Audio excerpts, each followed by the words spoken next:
सोचिए, ना share market का टेंशन, ना मार्केट गिरने का डर, और जो इंटरेस्ट मिले उस पर टैक्स का भी झंझट नहीं। लेकिन सवाल ये है कि क्या सिर्फ पीपीएफ में पैसा इन्वेस्ट करके 1 करोड़ रुपए का फंड बनाया जा सकता है? और अगर हाँ, तो हर महीने कितना पैसा जमा करना पड़ेगा, कितने साल लगेंगे, और सबसे बड़ी गलती क्या है जिसकी वजह से बहुत सारे लोग करोड़ तक पहुंचने से पहले ही रुक जाते हैं?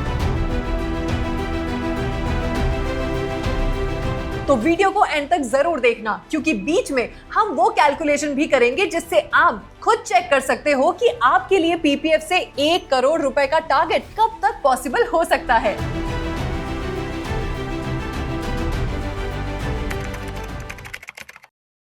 चलिए शुरू करते हैं। नमस्कार दोस्तों, मैं हूं आस्था और आप देख रहे हैं बॉस वाला हिंदी, जहां हम आपको वित्तीय जानकारी सबसे पहले देते हैं। तो चैनल को सब्सक्राइब करो और बेल आइकन जरूर दबाओ। अब सबसे पहले समझते हैं कि पीपीएफ में ऐसा क्या खास है जो इसे लॉन्ग टर्म में पैसा बनाने का एक स्ट्रॉन्ग ऑप्शन बना सकता है। पीपीएफ पर फिलहाल 7.1% सालाना ब्याज मिलता है, और सबसे बड़ी बात, ये गवर्नमेंट बैक्ड स्कीम है, मतलब शेयर मार्केट की तरह रोज मार्केट ऊपर नीचे होने का टेंशन नहीं है। और पीपीएफ का एक और बड़ा फायदा है इसका ट्रिपल ई बेनिफिट। सीधी भाषा में समझें तो आपका इन्वेस्टमेंट, उस पर मिलने वाला इंटरेस्ट और मैच्योरिटी पर मिलने वाला पैसा, तीनों पर टैक्स बेनिफिट मिलता है।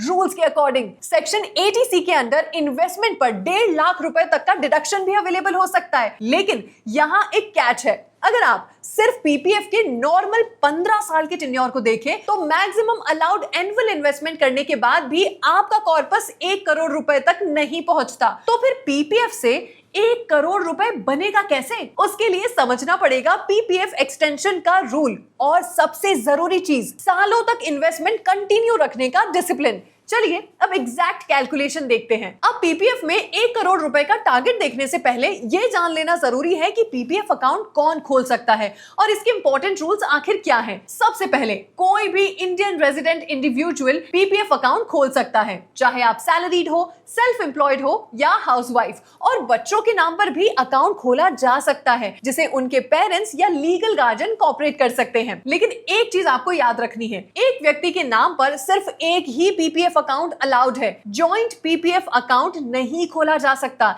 ये सिर्फ सिंगल होल्डर अकाउंट होता है। अगर बात एनआरआई की करें तो नए पीपीएफ अकाउंट खोलने की एलिजिबिलिटी नहीं होती, लेकिन रूल्स के हिसाब से एग्जिस्टिंग अकाउंट को लेकर अलग प्रोविजंस लागू हो सकते हैं। अकाउंट खोलते वक्त या बाद में नॉमिनी भी ऐड किया जा सकता है, ताकि अकाउंट होल्डर के साथ कुछ होने पर प्रोसेस आसान रहे। और एक इंपॉर्टेंट बात, पीपीएफ में इंटरेस्ट कैलकुलेशन के लिए हर महीने की 5 तारीख से पहले डिपॉजिट करना बहुत बेनिफिशियल होता है, क्योंकि इंटरेस्ट कैलकुलेशन में उस महीने का डिपॉजिट कंसिडर होने का रूल होता है। तो एलिजिबिलिटी और बेसिक रूल्स तो क्लियर हो गए। अब बात करते हैं पीपीएफ अकाउंट खोलने के लिए किन डॉक्यूमेंट्स की जरूरत पड़ेगी। देखो, जनरली आपको पैन कार्ड हो गया, आधार कार्ड जैसे ये जो केवाईसी डॉक्यूमेंट्स हैं, ये आपको रेडी रखने होंगे। साथ ही आइडेंटिटी और एड्रेस वेरिफिकेशन के लिए बैंक या पोस्ट ऑफिस जो डॉक्यूमेंट्स मांगे वो सबमिट करना पड़ सकता है। पासपोर्ट साइज फोटोग्राफ्स हो गई, और पीपीएफ अकाउंट ओपनिंग फॉर्म भी लग सकता है। आप बैंक या पोस्ट ऑफिस के थ्रू भी पीपीएफ अकाउंट खोल सकते हैं। अगर आपका बैंक ऑनलाइन पीपीएफ ओपनिंग की फैसिलिटी देता है तो नेट बैंकिंग से भी प्रोसेस कंप्लीट हो सकता है। और नॉमिनी की डिटेल्स भी जरूर चेक कर लीजिए, ताकि फ्यूचर में फैमिली को किसी दिक्कत का सामना ना करना पड़े। डॉक्यूमेंट्स और अकाउंट ओपनिंग का बेसिक प्रोसेस समझ गए, है ना? अब आते हैं पीपीएफ के इन्वेस्टमेंट रूल्स पर, क्योंकि 1 करोड़ रुपए का टारगेट अचीव करने के लिए इन रूल्स को समझना बहुत जरूरी है। पीपीएफ में आपको एक फाइनेंशियल ईयर में मिनिमम 500 रुपए और मैक्सिमम 1.5 लाख इन्वेस्ट करने की परमिशन होती है। ये पैसा आप एक साथ भी जमा कर सकते हो या फिर किश्तों में भी, लेकिन साल भर का टोटल 1.5 लाख से ज्यादा नहीं होना चाहिए। पीपीएफ अकाउंट का ओरिजिनल टेन्योर 15 साल का होता है, लेकिन यहाँ सबसे इंटरेस्टिंग बात है कि 15 साल पूरे होने के बाद अकाउंट को 5-5 साल के ब्लॉक्स में एक्सटेंड किया जा सकता है। और अगर आपका गोल 1 करोड़ रुपए बनाना है तो यही एक्सटेंशन आपके लिए बहुत इंपॉर्टेंट हो सकता है। पीपीएफ पर इंटरेस्ट फिलहाल 7.1 1% सालाना है ना,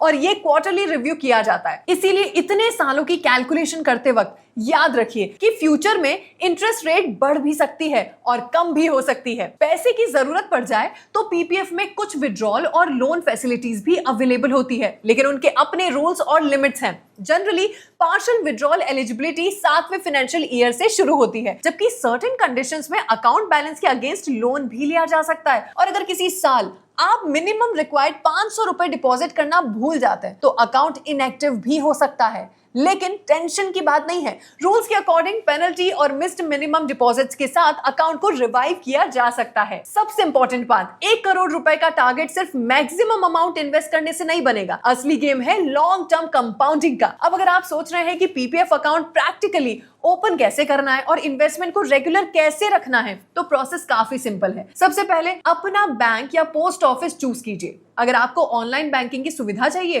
तो अपने बैंक में पीपीएफ ओपनिंग ऑप्शन चेक कर सकते हैं। पोस्ट ऑफिस भी एक ऑप्शन है। अब स्टेप 2, अकाउंट ओपनिंग के लिए रिक्वायर्ड एप्लीकेशन फॉर्म और केवाईसी डिटेल सबमिट कीजिए। ये प्रोसेस बैंक या पोस्ट ऑफिस के अकॉर्डिंग ऑनलाइन या ऑफलाइन हो सकता है। अब स्टेप 3, अकाउंट खोलते वक्त पहला डिपॉजिट कीजिए। पीपीएफ में मिनिमम ईयरली रिक्वायरमेंट है 500 रुपए। अब स्टेप 4, अकाउंट ओपन होने के बाद आपको अकाउंट नंबर या पासबुक डिटेल्स मिलेंगी, जिससे आप अपना बैलेंस और ट्रांजैक्शन ट्रैक कर सकते हैं। अब आता है स्मार्ट ट्रिक, इन्वेस्टमेंट को डिसिप्लिन के साथ ऑटोमेट कर दीजिए। अगर आप maximum 1.5 lakh yearly limit use करना चाहते हैं तो रफली 12,500 रुपए पर मंथ का टारगेट बनता है। आप अपने बैंक में अवेलेबल ऑटो डेबिट या रिकरिंग पेमेंट फैसिलिटी चेक करके रेगुलर इन्वेस्टमेंट मेंटेन कर सकते हो। और जब 15 साल का जो ओरिजिनल टेन्योर है पूरा हो जाएगा तो 1 करोड़ रुपए का लॉन्ग टर्म गोल के लिए अकाउंट को 5-5 साल के ब्लॉक्स में एक्सटेंड करने का ऑप्शन अवेलेबल होता है। एक्सटेंशन के साथ डिपॉजिट्स कंटिन्यू करने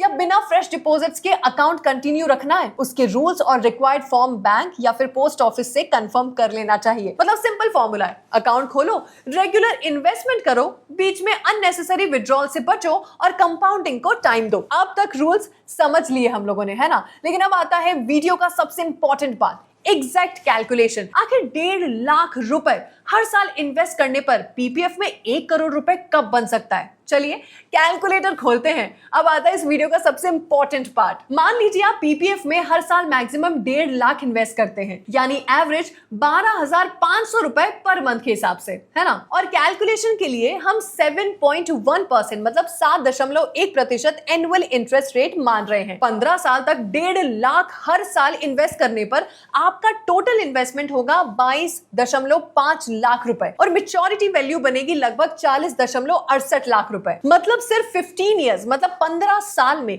1 करोड़ रुपए नहीं बनेगा। लेकिन यहीं पर पीपीएफ का असली करोड़ गेम शुरू होता है। अगर आप अकाउंट को एक्सटेंड करके 20 साल तक सेम इन्वेस्टमेंट कंटिन्यू करते हैं तो आपका टोटल इन्वेस्टमेंट होगा 30 लाख और कॉर्पस पहुंच सकता है लगभग 66.58 लाख रुपीस, मतलब 66.58 लाख रुपए। और अगर आप 25 साल तक हर साल 1.5 लाख रुपए इन्वेस्ट करते हैं तो ध्यान से सुनिए, आपका टोटल इन्वेस्टमेंट होगा सिर्फ 37.5 लाख रुपए। लेकिन आपका पीपीएफ कॉर्पस पहुंच सकता है लगभग 1.03 करोड़, मतलब 1 करोड़ से आगे का। यस, 37.5 लाख इन्वेस्ट करके 1 करोड़ रुपए से ज्यादा का कॉर्पस यानी लगभग 65.58 लाख रुपए की ग्रोथ, वो भी लॉन्ग टर्म कंपाउंडिंग की वजह से। सोचिए, अगर आप 30 साल की एज में शुरू करते हो तो लगभग 55 साल की एज तक 1 करोड़ रुपए का टारगेट टच कर सकते हो, अज्यूमिंग आप हर साल मैक्सिमम इन्वेस्टमेंट कंटिन्यू करें और कैलकुलेशन में 7.1% रेट बना रहे। और अगर आप 40 साल की एज में शुरू करते हो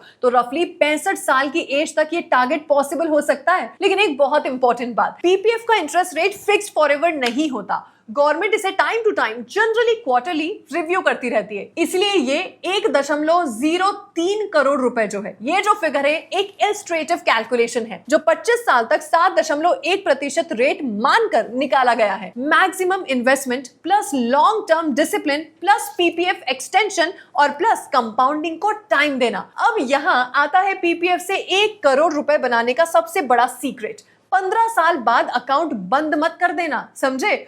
बहुत लोग सोचते हैं कि 15 साल पूरे हुए बस मैच्योरिटी का पैसा निकाल लो, लेकिन अगर आपको उस पैसे की तुरंत जरूरत नहीं है तो यही से कंपाउंडिंग का असली मैजिक शुरू हो सकता है। 15 साल पूरे होने के बाद आपके पास ब्रॉडली 2 ऑप्शंस होते हैं। पहला ऑप्शन, अकाउंट को एक्सटेंड करके इन्वेस्टमेंट कंटिन्यू रखिए। आप 5-5 साल के ब्लॉक्स में पीपीएफ एक्सटेंड कर सकते हैं और रूल्स के अकॉर्डिंग हर साल फ्रेश इन्वेस्टमेंट भी कंटिन्यू कर सकते हैं, मैक्सिमम एनुअल लिमिट तक। यही स्ट्रैटेजी हमारे 1 करोड़ कैलकुलेशन में यूज कर रहे हैं। हर साल 1.5 लाख रुपए इन्वेस्ट करते रहिए और कंपाउंडिंग को 25 साल तक टाइम दीजिए। दूसरा ऑप्शन, फ्रेश इन्वेस्टमेंट बंद कर दीजिए लेकिन पैसा अकाउंट में ही रहने दीजिए। इस केस में आपका जो एग्जिस्टिंग कॉर्पस है उस पर एप्लीकेबल पीपीएफ इंटरेस्ट रूल के हिसाब से कंपाउंडिंग कंटिन्यू हो सकती है। मतलब आप नए पैसे नहीं डाल रहे लेकिन पुराना पैसा आपके लिए काम करता रह सकता है। और सबसे बड़ी बात, एक्सटेंशन एक बार करके कहानी खत्म नहीं होती। रूल्स के अकॉर्डिंग अकाउंट को आगे भी 5-5 साल के ब्लॉक्स में एक्सटेंड किया जा सकता है। तो सोचिए, अगर किसी ने पहले 15 साल डिसिप्लिन से इन्वेस्टमेंट की, फिर अगले 5 साल और फिर उसके बाद भी कंपाउंडिंग को टाइम दिया, तो टाइम के साथ इंटरेस्ट पर इंटरेस्ट मिलने का इफेक्ट बहुत पावरफुल हो सकता है। इसीलिए पीपीएफ में सिर्फ ये मत देखिए कि 15 साल में कितना मिलेगा।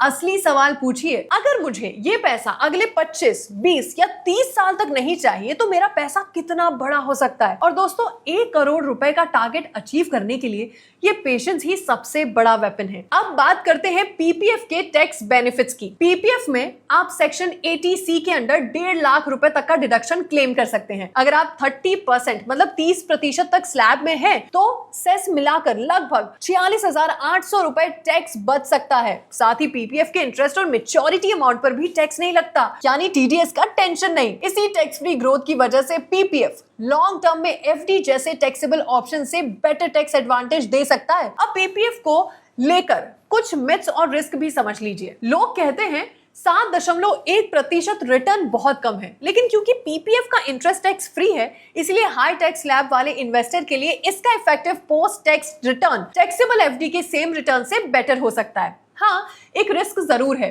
पीपीएफ की इंटरेस्ट रेट फ्यूचर में बढ़ या कम भी हो सकती है, क्योंकि rate time to time review होती है। और इन्फ्लेशन की बात करें तो 4 से 5% इन्फ्लेशन के कंपैरिजन में पीपीएफ रिटायरमेंट कॉर्पस का एक रिलेटिवली स्टेबल हिस्सा बन सकता है। लेकिन सिर्फ पीपीएफ पर डिपेंड करना हर किसी के लिए इनफ हो जरूरी नहीं। मतलब पीपीएफ कोई मैजिक स्कीम नहीं, लेकिन लॉन्ग टर्म सेफ और टैक्स एफिशिएंट सेविंग्स के लिए एक स्ट्रॉन्ग ऑप्शन जरूर हो सकता है। तो दोस्तों, पीपीएफ से 1 करोड़ रुपए बनाना पॉसिबल है, लेकिन इसके लिए सिर्फ 15 साल तक इन्वेस्ट करना काफी नहीं होगा। आपको चाहिए maximum investment, long term patience और 15 साल के बाद पीपीएफ एक्सटेंशन का स्मार्ट यूज। अगर आप हर साल 1.5 लाख इन्वेस्ट करते हो और लॉन्ग टर्म तक डिसिप्लिन मेंटेन करते हो, तो कंपाउंडिंग आपके लिए बड़ा कॉर्पस क्रिएट कर सकती है। बस याद रखो, पीपीएफ की इंटरेस्ट रेट टाइम के साथ चेंज हो सकती है, इसलिए 1 करोड़ रुपए की कैलकुलेशन गारंटीड नहीं है। तो आप बताओ, क्या आप पीपीएफ में इन्वेस्ट करते हो